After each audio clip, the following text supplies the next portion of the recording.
Əziz balalar, deməli 8 martda qızlara hədiyyə verəndə oğlanlar məndən küsmüşdü deyə bu dəfə oğlanlara Türkiyədən hədiyyə getmişəm. Əslində bəlkə də küçük görünə bilər. Bu Türk bayrağı deyil əslində. Bu Turan bayrağıdır. Bax, Turan dövlətlərinin bayrağıdır. Yarışlara gedəndə taxa bilərsən yıxandan.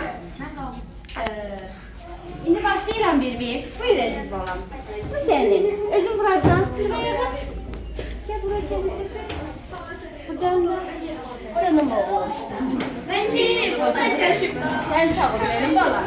Şirin değil bana ne yürüyor? Şarap. Bunu ben hakikaten Türkiye'den Arduman Azaplı bizim iş adamı da orada onların tesliminde hediye edildiler. Tamam. Of. Sağ ol aziz balam. Buyur. Bir kanal çıkararsan. Canım oğlum.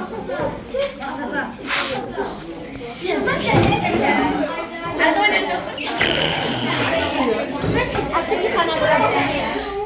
Yanlış değil. Bax da, bax. Sen yarışlarda Et diyeceğim. Sen şurada bakayım. Of. canım oğlum. Eğleşin. Murat yerine. Murat hardadır?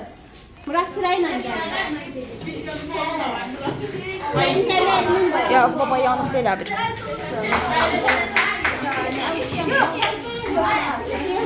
Turan bayrağı. Bəli. Çəkədə. Son.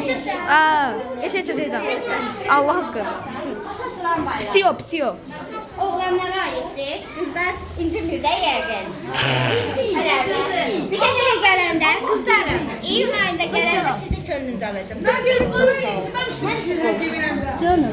Oğlanlar istəmişsin. Dərsdə elə çıxmışdılar məndən. Gel görüm. Canım oğlum. Öpüşün. Ucuz balam. Al. Ayağdan çek. Bəli. Yaxşı sakin. Eyləş. Eyləş.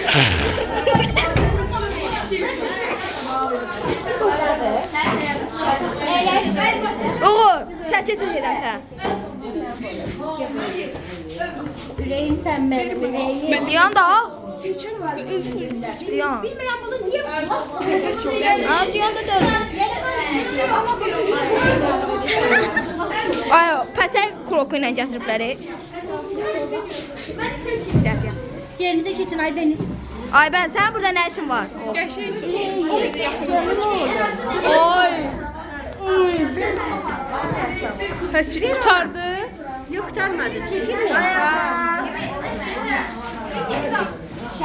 Müəllim o aşağıdan çəkir, ona görə yuxarıdan çəkir.